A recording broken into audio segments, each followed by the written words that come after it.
Hello, you wonderful people. So for today's video, I want to talk about some thoughts and theories I have about the third and final season of Locke and Key. Obviously, an official trailer came out today at the time of me recording this. It'll probably come out in a couple days. But regardless, if you haven't seen it already, I'll include a link to the trailer in the description down below. But it seems like this is going to be the time travel season, which is definitely interesting because it's like, well, for one, there's always time travel shenanigans. And I'm sure this is going to be something that crosses their minds the moment they find out, hey, we can go back in time. Obviously, the trailer doesn't give us insight. Obviously, once we get to the show, we'll find out how the time travel works, because is there a limit to how far they can go back? Because I'm sure what's going to be crossing Tyler's mind is we could go back in time and stop so much stuff from happening. So many, like, there are a lot of people that died last season because, I mean, to be fair, once you're a demon, there's no undoing it. We saw with Jackie, the attempt to do it does not work, and it, you know, Tyler ended up losing Jackie. So, and you know, that's got to be a tough thing for him too, that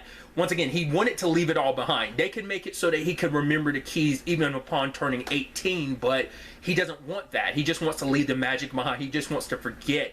But this adventure, you know, it's like one more rodeo, you know, for the road before he, you know, can fully walk away from all of this. But they might want to try and go back in time and make sure that, like, anyone that was possessed or died didn't die, including Jacqueline, Cool, like Detective, you know, the Daniel, like everyone that got possessed last season, even Eden, which they were like, oh, we don't know where Eden is, like, right, because they don't know about her because Gideon killed her, like, at the end of the last season. But once again, that's probably something that they're probably thinking about. I mean, because also you might even push it further, because obviously Ellie's there, so it makes you wonder, will Ellie try to go back and try and prevent everything from going down? Like, could her choices trying to bring back the man that she loves, which we don't know how that plays out, because obviously he's back to being himself at the end of season 3. How they handle that, maybe we'll get a little bit of wrap up on that. But we, like I said, we only saw like Ellie like one time in the trailer, but maybe she might want to go back. I mean, because also for the kids too, this could be an opportunity to go back in time and save their dad.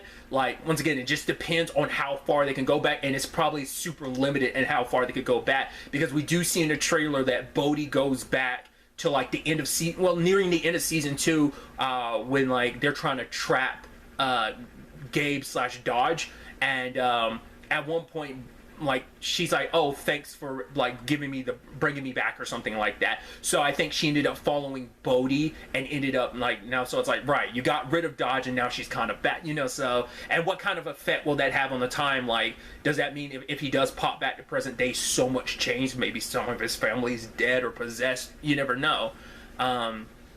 So a lot of questions like that I'm excited to kind of get answers to. What I thought was really fascinating too is that Gideon seems to maintain a lot of who he was. Because anyone else has gotten possessed by the demons before have always, like, yes, the demons have access to that person's memory no matter who they are. They always have their memories host. But it seems like Frederick is still so much of himself. Why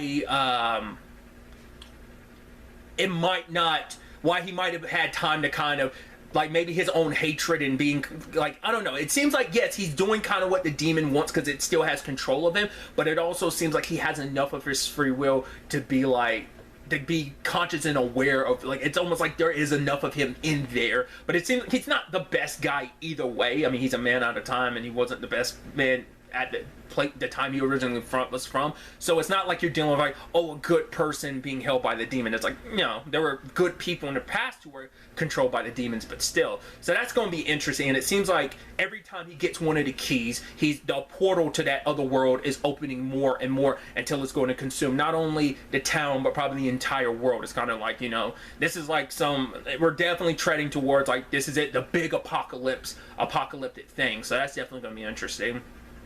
Also tying that in with Nina, now that she knows everything, now she's in the fold about all of this, you know, it's just like, right, the fun of it all. And because I wonder, because at the time Bodhi's the only one, well, when we left this season 2, Bodhi's the only one that knows about Nina. He made sure that she remembered, but I don't know if he, like, does he ever tell Tyler and Kinsley? Do they find out? What's also interesting too is, like, obviously we don't see, like, a lot of other characters. Like, we don't see, well, can we know Scott? If I remember correctly, Scott went to that school, so he might not be in this season at all, or maybe he might pop in. What about the rest of the squad and Logan? Like, are they going to be in this at all? Like I said, the only person we saw outside of the family was Ellie, and even then we didn't even see Duncan either. So once again, that could be stuff we haven't, you know, they're just keep it hidden. I'm also curious, there is the Sam situation. The last time we saw Sam, he was trying to help with the whole Gabe thing, like, oh, like Sam was trying to possess Gabe's body, but Gabe ended up pushing Sam back out. So that's the last time we saw Sam. So will we deal with any more of that? Once again, depends on the time travel. So the fact is they didn't go that far back. We only saw the season 2 stuff. That must mean like they must be trying to prevent some of the later deaths. Like, because once again, that's a lot of people that died in like the season 2 finale. So maybe they're trying to at least recoup some of that, you know, undo that. Maybe eventually over the course of the season, because they do know how to make keys now, but that's a whole thing. But I'm curious, will they try to expand upon that and make it so that they could go even further? Are the Locks even going to have the keys at the end of all this? Because it is their heritage, it is their, but like getting rid of them once and for all might be their only way to prevent like anything like this ever happening with future generations. I mean, will we time skip at the end to be like, oh, maybe it's like Tyler and Kinsey, like one of them is moving in with their respective family, and now that they're older, and their kids, you know, Nina's grandchildren, finding the lock, the keys, if they're still around, or maybe most of them got wiped out, but then like maybe like, oh, someone younger might come in. I mean, just to probably make the time gap even bigger, maybe Bodhi has kids or something like that, and then they come in and they start hearing the whispers and they find the keys. You know, once again, it also depends on like when all the keys are ultimately destroyed, because they all turn 18, they'll end up forgetting. That's just how the magic works, right? So they won't even need to wipe their own memories. Once they all turn 18, they'll forget about it. So, but maybe that'll be kind of like the little, like, ending to it where it's like, hey, everything's resolved, but we leave the story open of like, oh, what's the next generation of Locke's going to do? Or maybe, once again, maybe the keys are going in general. I don't see them getting rid of that, but that's one possibility of me seeing how this could end. Obviously, these are just some of the things going through my mind. I'd love to get to know your thoughts in the comments down below. What do you want to see from this final season? What do you expect to see? Do you agree with some of the stuff I've said? Do you disagree? Just let me know all your thoughts. But really, that's all I want to talk about. And the next time we meet, be happy, be safe, live life to the fullest, and enjoy it. Good day and goodbye.